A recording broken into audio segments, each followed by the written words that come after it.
السلام علیکم دوستو، کیسے ہیں آپ؟ سمجھ بنا فیاض ایک بار پھر آپ کے ساتھ تو میں شروع کر رہی ہوں بسیرا پارٹ 5۔ شاہ صاحب نے چادر لپیٹ کر ڈالنے کے بعد وہ پنجے والا کپڑے کا سفید ٹکڑا واپس لے لیا، اسے غور سے دیکھا اور پھر ایک جھٹکے سے زمین پر پھینک دیا۔ ماجد سے شاہ صاحب نے پوچھا، لائٹر ہے؟ اسرار ناصر نے اپنی جیب سے چھوٹا مگر خوبصورت لائٹر نکال لیا۔ آگ لگا دو اسے، شاہ صاحب نے آگ بھرے لہجے میں کہا۔ اسرار ناصر فوراً زمین پر بیٹھ گیا۔ سارم نے اس کی تقلید کی۔ اسرار نے ایک چٹکی سے کپڑا پکڑ کر اٹھایا اور لائٹر جلا کر اس کا شعلہ کپڑے کے نیچے لگا دیا۔ ایک لمحے میں کپڑے میں آگ پکڑ لی اور اتنی تیزی سے پکڑی کہ اگر اسرار اس چوکور ٹکڑے کو فوراً نہ چھوڑ دیتا تو آگ اس کا ہاتھ ضرور جلا دیتی۔ کپڑا زمین پر گرتے گرتے راکھ ہو گیا، لیکن پریشان کن بات یہ ہوئی کہ کپڑا تو جل کر راکھ ہو گیا تھا، لیکن اس پنجے کا کچھ نہ بگڑ سکا۔ وہ ویسا کا ویسا ہی رہا، حتیٰ کہ اس کا رنگ بھی تبدیل نہ ہوا۔ شاہ صاحب کے لیے یہ منظر غیر متوقع تھا۔ پنجے کو صحیح سلامت دیکھ کر اس کے سانولے چہرے کی رنگت بدل گئی۔ انہوں نے غصے سے کینچی اٹھائی، اس کی نوک پر کچھ پڑھ کر پھونک ماری اور زمین پر بیٹھ گئے۔ پھر کینچی سے اس پنجے کے نشان کو باریک ٹکڑوں میں تبدیل کر دیا۔ وہ اندر سے کاغذ لے آئے اور اسرار کے ہاتھ میں دے کر کہا، اسے سمیٹ لو۔ اسرار ناصر نے بڑی احتیاط کے ساتھ راکھ اور پنجے کے نشان کے ٹکڑے پوری احتیاط کے ساتھ سمیٹ لیے اور کاغذ کی پڑیا بنا لی۔ اسے باہر پھینکتے جانا، شاہ صاحب نے دروازے کی طرف بڑھتے ہوئے کہا۔ اب جمعرات کو ملاقات ہوگی۔ پنجے کی صورت میں ظاہر ہو کر وہ ہمیں چیلنج دے گیا ہے اور ہم نے اس کا چیلنج قبول کر لیا ہے۔ اب معرکہ آرائی ہوگی۔ شاہ صاحب دروازے تک ساتھ آئے۔ ان کے نکلتے ہی انہوں نے دھاڑ سے دروازہ بند کر لیا۔ سارم اور اسرار حیران پریشان گاڑی کی طرف بڑھے۔ سارم بھائی، بس اب آپ بے فکر ہو جائیں، اس منحوس نے شاہ صاحب سے ٹکر لی ہے، اب وہ اس گھر میں زیادہ عرصے تک نہ رہ سکے گا، اسرار نے کہا۔ اللہ کرے ایسا ہی ہو، سارم نے گاڑی سٹارٹ کر دی۔ سارم کے لیے یہ سب کچھ بڑا انوکھا اور عجیب تھا۔ اس طرح کے پیروں فقیروں سے اس کا کبھی واسطہ نہ پڑا تھا، نہ وہ یہ جانتا تھا کہ آسے بھی کوئی چیز ہوتی ہے۔ اس طرح کے واقعات اس نے ضرور سنے تھے جنہیں وہ ہنس کر ٹال دیا کرتا تھا۔ قصے کہانی سے زیادہ وہ ان چیزوں کو اہمیت نہ دیتا تھا، لیکن آج اس نے شاہ صاحب کے آستانے پر جو دیکھا تھا، وہ اپنے مکان کے حوالے سے جن واقعات سے دوچار ہوا اور مکان کے بارے میں جو کچھ سنا تھا، اس نے اس کے نظریات کو بدل دیا تھا۔ اب وہ سوچنے لگا تھا کہ یہ سب وہم کی کرشمہ سازی نہیں ہے، بلکہ اس پردہ سیاہ کے پیچھے کوئی ہے ضرور۔ پھر شاہ صاحب نے بھی وہی کچھ کہا تھا جو خالہ سجو سارا کو بتا چکی تھی۔ وہ اسرار ناصر کو چھوڑ کر واپس گھر پہنچا تو سارا اس کی شدت سے منتظر تھی۔ کیا ہوا؟ سارا نے اس کے چہرے پر نگاہیں جما کر کہا۔ ابھی تو کچھ نہیں ہوا، یہ سارم کا مخصوص جواب تھا۔ وہ کیا ہوا کے جواب میں ہمیشہ یہی کہتا۔ پھر کب ہوگا؟ سارا کون سی کم تھی وہ پوچھتی۔ ہو جائے گا جلدی۔ کیا ہے؟ بات کہیں سے کہیں چلی جاتی تو سارا جھلا جاتی۔ وہ جھلا کر کہتی، سارم بکواس نہیں۔ اچھا بتاتا ہوں، ذرا ایک کپ چائے تو پلاؤ۔ سارم کرسی کھینچ کر اپنی مخصوص جگہ بیٹھ گیا۔ میں نہیں بناتی چائے، پہلے مجھے ساری بات بتاؤ۔ وہ بھی اڑ گئی۔ چائے کے لیے خالہ سجو سے کہہ دو۔ کہاں ہے وہ؟ سارم نے راستہ دکھایا۔ وہ ڈرائنگ روم کی صفائی کر رہی ہے، چائے میں خود بناؤں گی، سارا نے اپنائیت سے کہا۔ بہت شکریہ، سارم نے ہنس کر کہا۔ جاؤ پھر پانی رکھ کر آؤ۔ بڑے خبیث ہو، سارا اٹھتے ہوئے بولی۔ یار کیا کروں، تمہارے ساتھ رہ کر تم جیسا ہو گیا ہوں۔ وہ چونکنے والا کہاں تھا بھلا؟ سارا چند لمحوں میں پانی رکھ کر واپس آ گئی۔ اب بولو۔ یار یہ شاہ صاحب تو کمال کی چیز ہے۔ کون شاہ صاحب؟ سارا نے پوچھا۔ سارم نے تب سارا کو آستانہ پہنچنے اور گیت کے جھپٹنے، پھر شاہ صاحب کی چوکی کا احوال اور پنجے کے نشان کا حیرت انگیز واقعہ ایک ایک بات پوری تفصیل سے سنا ڈالی۔ اس اثنا میں سارا چائے بنا لائی۔ وہ چائے پیتا رہا اور بولتا رہا۔ جب وہ چپ ہوا تو سارا نے کہا، حیرت کی بات ہے کہ شاہ صاحب نے وہی ساری باتیں کہی جو مجھے خالہ سجو بتا چکی ہے۔ اب تو کوئی شک و شبہ نہ رہا، پر اب ہوگا کیا؟ احباب روٹیاں توڑیں گے اور فاتحہ ہوگی۔ سارم پھر پٹری سے اتر گیا۔ سارم بدتمیزی نہیں، سارا سنجیدہ ہوئی۔ اوکے باس۔ وہ فوراً سیدھا ہو کر بیٹھ گیا۔ اب شاہ صاحب کو جمعرات کو گھر لے کر آنا ہے۔ شاہ صاحب بڑے غصے میں آ گئے ہیں۔ پھر تو پنجہ آزمائی ہوگی، سارا نے پرجوش لہجے میں کہا۔ پنجے سے یاد آیا، اب تو شاہ صاحب نے فنگر پرنٹ بھی دیکھ لیے ہیں، مجرم کو پکڑنے میں آسانی ہوگی، سارم نے ہنس کر کہا۔ Finger print? سارا حیرت سے بولی۔ فنگر پرنٹ کہاں سے آ گئے؟ ارے فنگر پرنٹ مجرم نے خود ہی فراہم کیے تھے، تمہیں بتایا تو تھا کہ سفید چادر پر خون بھرا پنجہ نمودار ہوا تھا، سارا نے اسے یاد دلایا۔ اوہ یوں کہو نا، بعض وقت تم بندے کا سر گھما دیتے ہو، سارا نے کہا۔ ہر چیز کو گردش میں رہنا چاہیے، حرکت میں برکت ہوتی ہے، سارم بولا۔ سارم، مجھے لگ رہا ہے تمہیں بھوک لگ رہی ہے، اس لیے بہکی بہکی باتیں کر رہے ہو، سارا ہنس کر بولی۔ ہاں تو اور کیا کروں، چائے بھی تم نے میرے آگے خالی رکھ دی، سارم نے احتجاج کیا۔ تو مجھ سے کہا ہوتا تم مہمان آئے ہو کیا اس گھر میں، سارا نے اسے ترچھی نظروں سے دیکھا۔ ویسے کبھی کبھی جی چاہتا ہے بندہ اپنے گھر میں مہمان بن جائے، وہ شاعری پر اتر آیا۔ مہمان بنو گے تو بس 3 دن ہی اس گھر میں رہ سکو گے، کیونکہ مہمان 3 دن بعد بلائے جان بن جاتا ہے۔ اب بتاؤ، بنو گے مہمان، سارا نے اسے اپنی حسین آنکھوں سے گھورا۔ نہیں بابا، میں مہمان نہیں بنوں گا، صرف جان بنوں گا، اور وہ بھی تمہاری۔ اس سے پہلے کہ سارا کوئی جواب دیتی، ٹیلی فون کی گھنٹی بجی۔ گھنٹی کی آواز سنتے ہی سارم فوراً کھڑا ہو گیا۔ میں دیکھتا ہوں، سارم نے بیڈ روم میں جا کر CLI پر نمبر دیکھا، کوئی اجنبی نمبر تھا۔ اس نے ریسیور اٹھا کر ہیلو کہا۔ سارم بھائی، ادھر سے استفسار ہوا۔ ہاں میں سارم بول رہا ہوں، سارم نے اس کی آواز پہچاننے کی کوشش کرتے ہوئے پوچھا۔ آپ کون، میں نے پہچانا نہیں۔ میں ظفر بات کر رہا ہوں، ادھر سے بتایا گیا۔ ظفر مراد؟ ہاں ظفر، کیسے ہو، سارم نے اسے پہچان کر نرم لہجے میں کہا۔ سارم بھائی میں تو ٹھیک ہوں، لیکن ڈیڈی، وہ بتاتے بتاتے رک گیا۔ ارے کیا ہوا انہیں، سارم نے تشویش بھرے لہجے میں پوچھا۔ سارم بھائی، انہیں دل کا دورہ پڑا ہے، وہ اسپتال میں داخل ہے، ظفر مراد نے کہا۔ اوہ یہ تو اچھی خبر نہیں ہے، حال کیا ہے، سارم نے پوچھا۔ خطرے سے تو نکل آئے ہیں، اس وقت ICU میں ہے، ظفر مراد نے بتایا۔ پھر چند لمحے رک کر پوچھا، سارا باجی کہاں ہے؟ گھر میں ہے، ٹھہرو بلاتا ہوں، سارم نے کہا۔ نہیں سارم بھائی، ابھی نہیں، ابھی مت بلائیے، ڈیڈی نے ایک پیغام دیا ہے، سوچتا ہوں آپ کو ہی بتا دوں، ظفر مراد کچھ سوچ کر بولا۔ ہاں کہو سارم۔ سارم بھائی، ڈیڈی نے کہا کہ میری زندگی کا کوئی بھروسہ نہیں، سارا کو ایک بار دیکھنا چاہتے ہیں، ظفر مراد کی آواز لرزنے لگی تھی۔ سارم بھائی، آپ باجی کو راضی کیجیے گا۔ ارے ظفر، تم پریشان مت ہو، سارا ضرور آئے گی، میں اسے خود لے کر آؤں گا۔ ڈیڈی کس حال میں ہے؟ ملاقات پر کوئی پابندی تو نہیں، سارم نے استفسار کیا۔ وزٹرز اور بولنے پر ڈاکٹروں نے پابندی لگا رکھی ہے، لیکن کوئی ڈاکٹر بیٹی کو باپ کے پاس آنے سے کس طرح روک سکتا ہے، ظفر مراد نے اسے اسپتال کا نام بتایا۔ ٹھیک ہے، تم ڈیڈی کو اطمینان دلاؤ، میں سارا کو لے کر آ رہا ہوں۔ ہاں، کیا تم سارا سے بات کرو گے، سارم نے پوچھا۔ جی کرائے، ظفر نے کہا۔ ارے سارا، سارم نے آواز لگائی، جواب نہیں آیا، تو اس نے بلند آواز میں کہا، سارا جی، وہ کچن میں تھی، وہیں سے بولی۔ سارا جلدی آؤ، تمہارا فون ہے، سارم نے زور سے کہا۔ کس کا فون ہے، اس نے پوچھا۔ بات کرو، سارم نے فون کرنے والے کا نام بتانے کے بجائے اس کے ہاتھ میں ریسیور دے دیا۔ ہیلو، سارا نے پرتجسس لہجے میں کہا۔ سارا باجی، میں ظفر بول رہا ہوں، آپ کا ظفری، ظفر کی آواز میں لرزش تھی۔ ارے ظفری، میرے بھائی، تم کیسے ہو، سارا کے لہجے میں بے پناہ پیار تھا۔ سارا باجی، آپ کو ڈیڈی نے بلایا ہے، وہ اسپتال میں ہیں اور آپ کا انتظار کر رہے ہیں۔ کیا ہوا انہیں، سارا ایک دم اندر سے سرد ہو گئی۔ ہارٹ اٹیک ہوا ہے، خطرے سے باہر ہے، آپ کو شدت سے یاد کر رہے ہیں، باجی پلیز فوراً آ جائے، ماضی کو بھلا کر آ جائے، ظفر کی آواز گلوگیر ہوئی۔ اچھا، اتنا کہہ کر سارا نے ریسیور سارم کو دے دیا۔ ٹھیک ہے ظفر، تم انتظار کرو، ڈیڈی سے کہو ہم آ رہے ہیں، سارم نے اسے اطمینان دلایا۔ تھینک یو سارم بھائی، سارم نے فون بند کر دیا۔ سارا بیڈ پر بیٹھ گئی تھی، اس نے اپنا چہرہ اپنے ہاتھوں سے ڈھانپ لیا تھا، اس کا جسم لرز رہا تھا، سارم جانتا تھا کہ وہ رو رہی ہے۔ وہ بیڈ پر اس کے پاس بیٹھ گیا اور اسے اپنے قریب کر لیا۔ میں اب کیا کروں سارم، سارا نے اس کے کندھے پر سر رکھ کر سسکتے ہوئے کہا۔ سارا، ہمیں جانا ہوگا، وہ کیسے بھی سہی تمہارے باپ ہیں، وہ تمہیں دیکھنے کے لیے تڑپ رہے ہیں، سارم نے اسے سمجھانے کی کوشش کی۔ سارم، میں بھی تو کبھی تڑپی تھی، اس وقت تو انہوں نے نہیں سوچا کہ میں ان کی بیٹی ہوں، سارا کا دل پھٹ رہا تھا۔ کیا تم بھول گئے؟ نہیں، میں کچھ نہیں بھولا، سارم نے ٹھہرے ہوئے لہجے میں کہا۔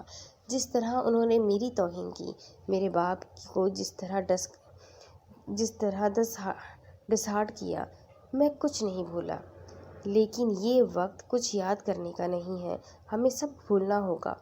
مجھے نہیں معلوم وہ کس حالت میں ہے، بہرحال بستر کی علامت پر ہے، ہمیں ان کی عیادت کو جانا ہی ہوگا۔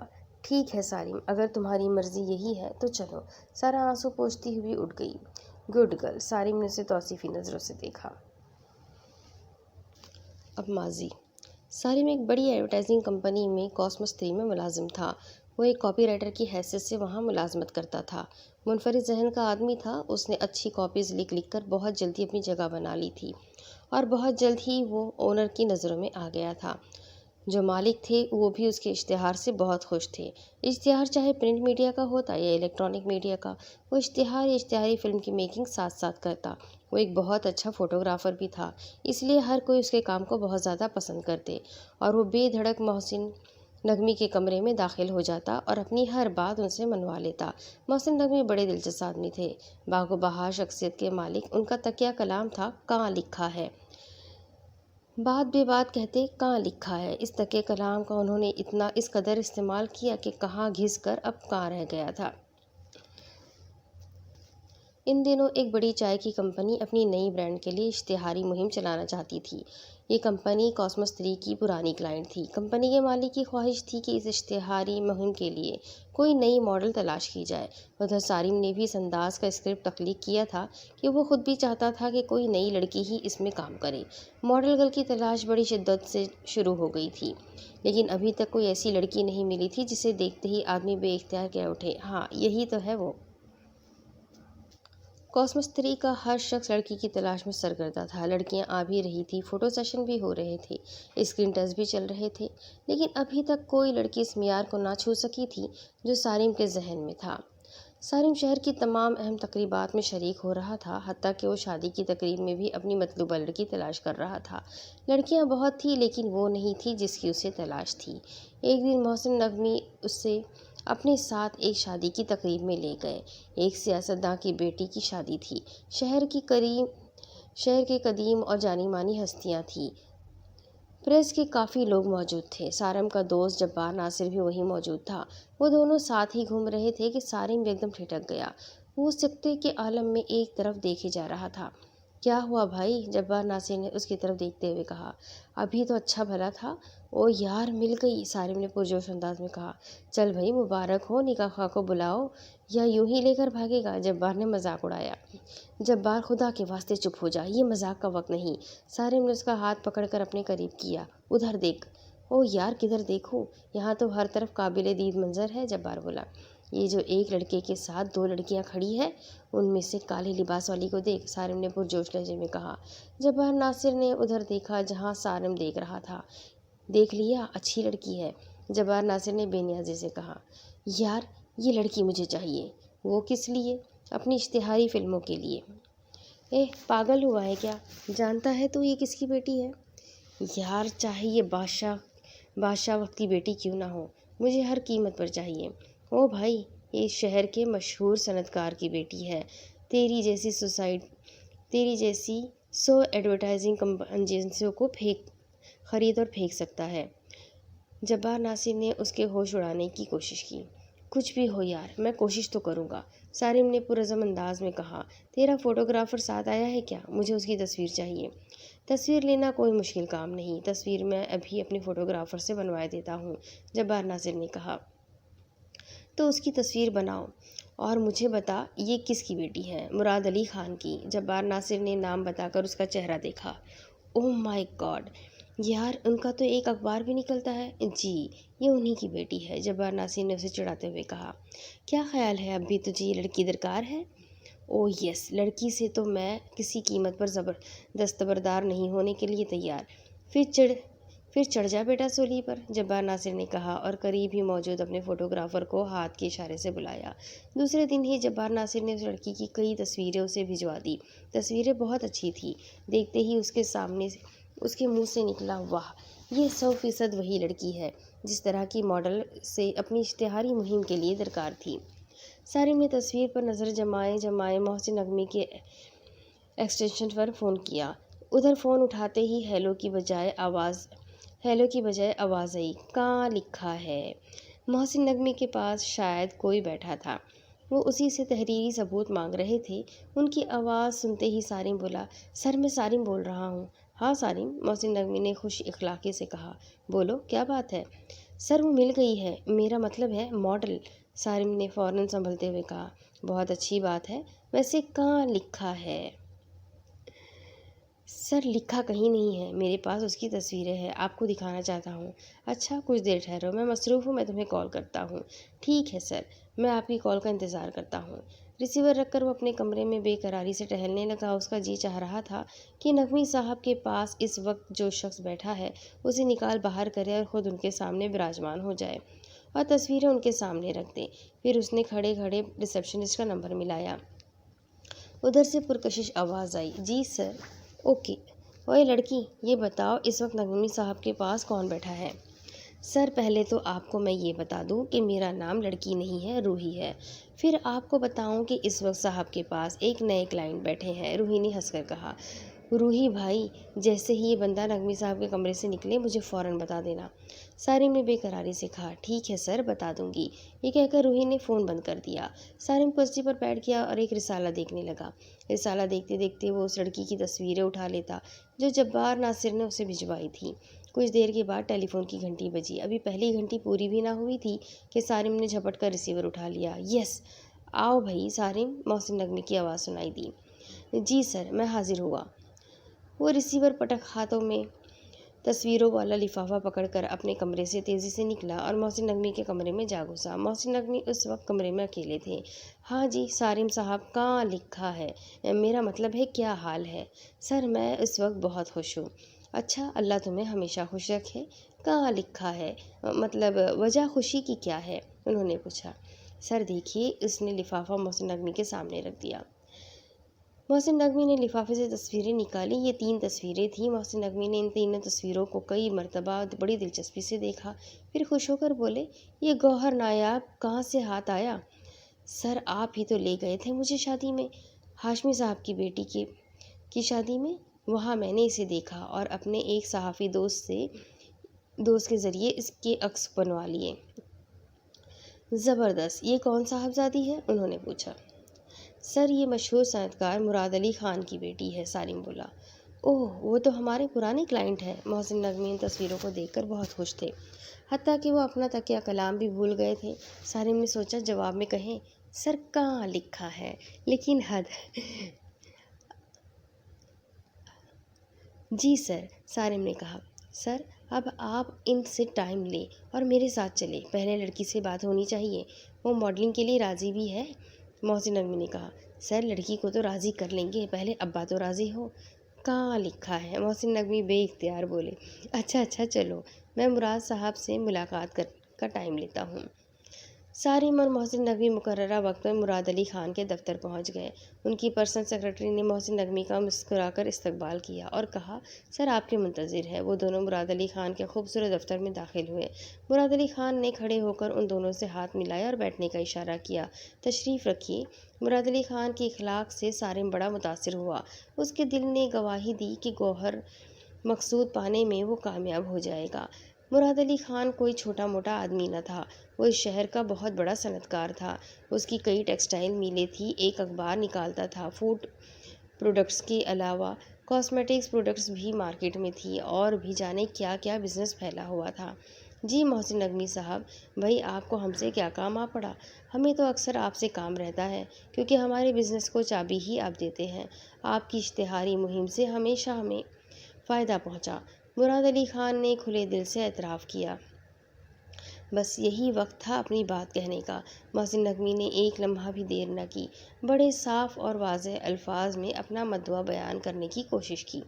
مراد صاحب، آپ کی بیٹی بہت پیاری ہے، ایک اشتہاری فلم کے لیے۔ بس میں سمجھ گیا۔ مراد خان نے محسن نقوی کی بات پوری بھی نہ ہونے دی۔ اس نے ہاتھ اٹھا کر محسن نقوی کو مزید بولنے سے روک دیا۔ اس کے چہرے کا رنگ بدل گیا۔ اپنے غصے پر قابو پاتے ہوئے اس نے جو کچھ کہا اسے سن کر سارم اور محسن نقوی کو پسینہ آ گیا۔ وہ میری بیٹی ہے، مراد علی خان کی بیٹی، کوئی ایکٹریس نہیں ہے۔ مراد علی خان نے اپنے لہجے کو ہر ممکن شائستہ بنانے کی کوشش کی، لیکن اس کے انداز سے غصہ صاف آیا تھا۔ یہ جواب دونوں کے لیے نہ صرف غیر متوقع بلکہ شرمسار کر دینے والا تھا۔ محسن نقوی اندر ہی اندر سمٹ کر رہ گئے۔ وہ سوچنے لگے کہ سارم کی باتوں میں آ کر آخر وہ کیوں آ گئے؟ خواہ مخواہ شرمندگی اٹھانی پڑی۔ سر بات یہ ہے، سارم نے ہمت کر کے کچھ کہنا چاہا۔ وہ ہار ماننے والوں میں سے تو نہ تھا۔ اس نے انہیں قائل کرنے کے لیے گفتگو کا آغاز کیا، لیکن مراد علی خان نے اس آغاز کا فوراً انجام کر دیا۔ وہ بولے، دیکھو بھائی، اس مسئلے پر اب میں کوئی بات سننا نہیں چاہتا۔ براہ کرم نقوی صاحب، آپ یہ فرمائیے کہ کیا پئیں گے؟ یہ سنتے ہی محسن نقوی فوراً کھڑے ہو گئے۔ انہوں نے بڑی خوش اخلاقی سے کہا، شکریہ جناب۔ اس کے بعد مصافحے کے لیے ہاتھ بڑھایا اور ہاتھ ملا کر سارم سے مخاطب ہوئے، آؤ میاں چلیں۔ سارم کے پاس رکنے کا اب کوئی جواز نہ تھا۔ وہ بھی اٹھ کھڑا ہوا۔ اس نے ایک نظر مراد علی خان کی طرف دیکھا۔ انہوں نے اس سے ہاتھ ملانا تو کیا، دیکھنا بھی گوارا نہ کیا۔ وہ بت کی طرح بیٹھا رہا۔ محسن نقوی اور سارم اس کے کمرے سے تیزی سے نکل آئے۔ پھر اس کے دفتر سے گاڑی میں بیٹھنے تک دونوں نے کوئی بات نہ کی۔ گاڑی میں بیٹھتے ہی محسن نقوی نے سارم کو دیکھ کر مسکرا کر دیکھا اور بولے، بھائی، کہاں لکھا ہے کہ مراد علی خان کی بیٹی کی بغیر ہماری اشتہاری مہم مکمل نہیں ہو سکتی؟ کہیں نہیں سر، سارم نے بے دھیانی میں جواب دیا۔ تو پھر اس لڑکی پر لعنت بھیجو بھائی، اس شہر میں لڑکیوں کی کوئی کمی نہیں ہے۔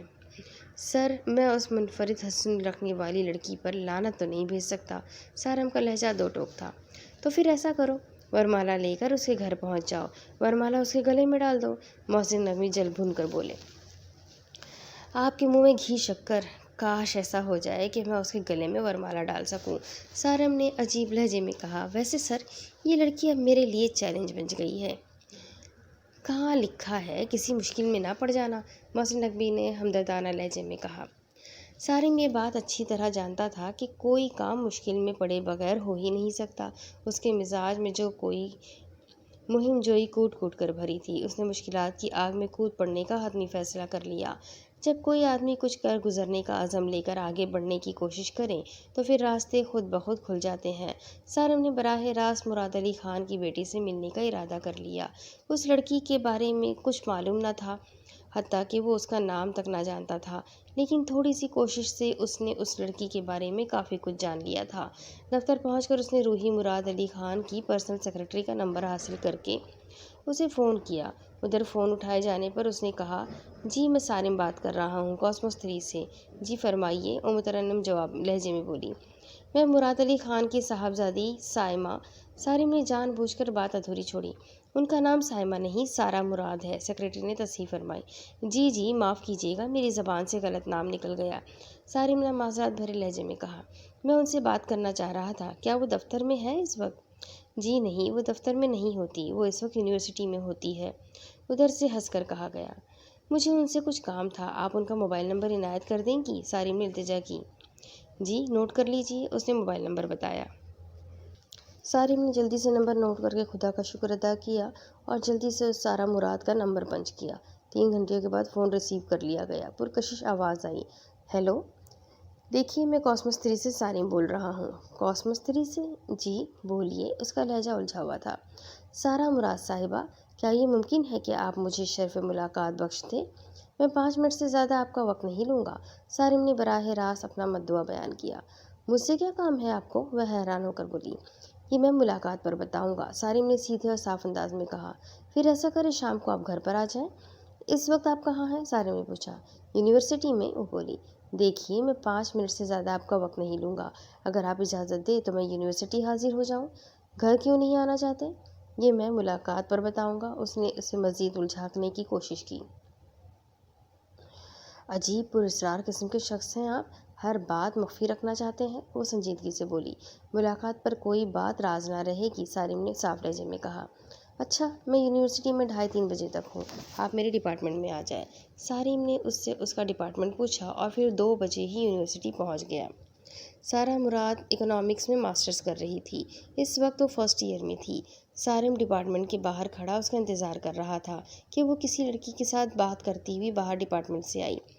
وہ اسے دیکھ کر آگے بڑھا۔ مس سارہ مراد؟ اس کا لہجہ سوالیہ تھا۔ جی، آپ سارم ہیں؟ اس نے ٹھہر کر پوچھا۔ جی، سارم نے مختصر جواب دیا۔ تب وہ اپنی ساتھی لڑکی کے ساتھ مخاطب ہوئی۔ اچھا شاہدہ، تم چلو، شام کو مجھے فون کر لینا، میں تمہیں اپنا پروگرام بتا دوں گی۔ ٹھیک ہے، شاہدہ ایک نظر سارم پر ڈالتی ہوئی آگے بڑھ گئی۔ جی سارم صاحب، سارہ مراد نے سوالی انداز اختیار کیا۔ سارم نے ایک نظر اس کے چہرے کی طرف دیکھا۔ کیا چہرہ تھا، سادہ اور پرکار، حسن معصوم۔ اس کا چہرہ میک اپ سے بھی عاری تھا، بس ہلکی سی لپسٹک لگی ہوئی تھی۔ اس کے باوجود اس کے چہرے پر اتنی روشنی تھی، ایسی چمک تھی کہ بندہ دیکھے تو نظریں ہٹانا ہی بھول جائے۔ اس وقت ہوا بھی یہی۔ سارم نے ایک نظر اسے دیکھا تو پھر دیکھتا ہی رہ گیا۔ سارم صاحب، سارہ مراد نے اسے چونکایا۔ جی بتائیے، کیا بات ہے؟ مس سارہ، سارم کی مہوٹ ٹوٹی تو اس کی زبان سے فقط اتنا ہی نکلا، ہمیں چائے کی ایک نئی برانڈ کے لیے ایک سپر ماڈل کی تلاش ہے اور آپ اس اشتہاری مہم کے لیے آئیڈیل ہیں۔ اوہ، آپ نے مجھے کہاں دیکھا؟ سارہ نے اس کی بات کا کوئی خاص نوٹس لیے بغیر سوال کیا۔ ایک شادی میں، سارم نے مختصر شادی کا احوال سنایا۔ آپ اس طرح کی نجی تقریبات میں لوگوں کو دیکھتے پھرتے ہیں؟ سارہ نے پوچھا۔ مس سارہ، آپ یقین کریں، میں نے آپ کو بڑی مشکل سے ڈھونڈا ہے۔ اچھا، سارہ مراد نے سادگی سے کہا، لیکن مجھے تو ماڈلنگ سے کوئی دلچسپی نہیں ہے، پھر نہ ہی میرے پاس اتنا وقت ہے کہ کسی اشتہاری مہم میں حصہ لے سکوں۔ میں یہ بات اچھی طرح جانتا ہوں کہ آپ ایک اسٹوڈنٹ ہیں، آپ کو ماڈلنگ سے بھلا کیا دلچسپی ہو سکتی ہے، لیکن سارہ صاحبہ، کیا ایسا نہیں ہو سکتا کہ یہ آپ کی پہلی اور آخری ماڈلنگ ہو؟ دیکھیں، انکار نہ کریں، میری کوشش ہوگی کہ آپ کا وقت کم سے کم صرف ہو۔ میں نے اسکرپٹ پر بہت محنت کی ہے، میں آپ کو اس طرح ایکسپوز کروں گا کہ دنیا دیکھ کر حیران رہ جائے گی۔ اچھا، میں سوچ کر بتاؤں گی۔ وہ بات کرتی ہوئی اپنی گاڑی کے نزدیک آ گئی تھی۔ گاڑی کے ساتھ ایک باوردی ڈرائیور کھڑا تھا۔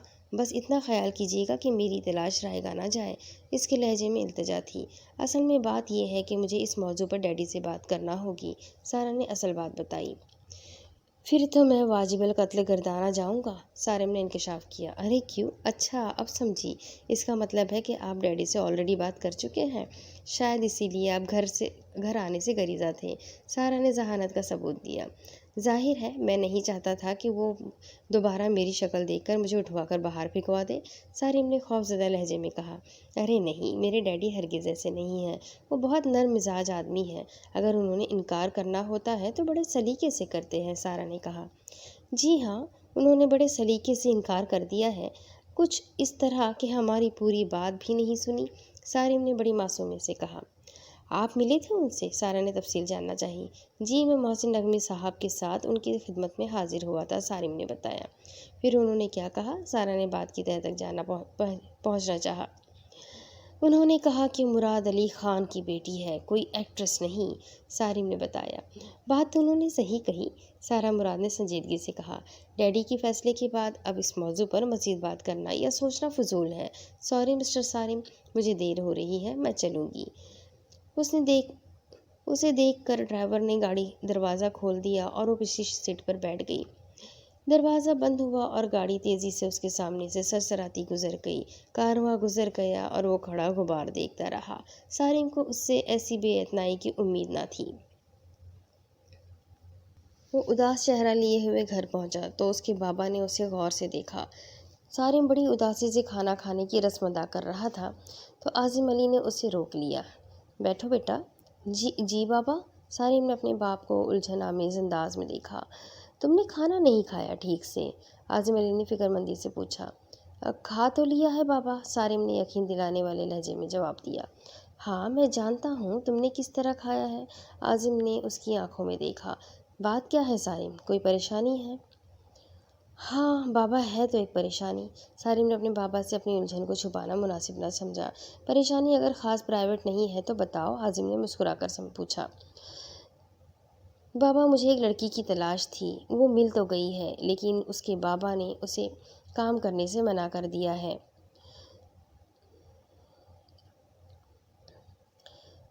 لیکن وہ لڑکی مجھے بہت پسند ہے۔ تو اس کے بابا نے اس سے پوچھا کہ بیٹا ایک بات کی وضاحت کرو، یہ لڑکی کا حصول ذاتی ہے یا اس کا تعلق آپ کے پیشے سے ہے؟ عاظم نے پوچھا۔ تعلق تو خیر میرے پیشے سے ہے، لیکن اب کچھ یہ معاملہ ذاتی ہوتا جا رہا ہے۔ سارم اپنے باپ سے کبھی جھوٹ بولنا مناسب نہیں سمجھتا تھا اور نہ وہ کبھی اپنے باپ سے جھوٹ بولتا تھا، اور ویسے بھی وہ اس کے باپ کم اور دوست زیادہ تھے۔ کسی بڑے باپ کی بیٹی ہے کیا؟ عاظم نے پوچھا۔ جی بابا، بہت بڑے باپ کی بیٹی ہے، سالم نے جواب دیا۔ اس کا نام تو بتاؤ، عاظم نے کہا۔ مراد علی خان بابا، وہ اس شہر کا مشہور بزنس مین ہے، سالم نے جواب دیا۔ اچھا، عاظم نے بڑے معنی خیز انداز میں گردن ہلائی اور پھر بولا، اب مجھے ساری بات تفصیل سے بتاؤ۔ سالم نے اسے سارا معاملہ تفصیل سے سنا دیا۔ عاظم نے اس کی پوری بات سن کر کہا کہ اچھا بیٹا، میں دیکھتا ہوں اس مسئلے پر کیا ہو سکتا ہے بابا، آپ اس مسئلے میں کچھ کر سکتے ہیں؟ سالم نے بڑے تعجب سے پوچھا۔ ہاں، کوشش کر کے دیکھتا ہوں، کبھی کبھی کھوٹا سکہ بھی کام آ جاتا ہے، عاظم نے مسکرا کر کہا۔ نہیں بابا، میں آپ کو کھوٹا سکہ نہیں سمجھتا، آپ ایک تخلیقی ذہن کے آدمی ہیں اور تخلیقی ذہن کا آدمی کبھی کھوٹا نہیں ہوتا۔ اس عزت افزائی کا شکریہ بیٹا، عاظم نے بڑے پیار سے اس کے گال پر چپت لگائی۔ مجھے 2 دن دے دو۔ اوکے بابا، سالم نے کہا، پھر ہنس کر بولا، اب تو بابا بھوک لگنے لگی ہے۔ اب اس کے آگے کی سٹوری میں آپ کو اگلی قسط میں سناتی ہوں کہ آگے کیا ہوگا۔ یہ جاننے کے لیے میرے ساتھ بنے رہیں، اگلی قسط میں پھر ملیں گے، تب تک کے لیے اللہ حافظ۔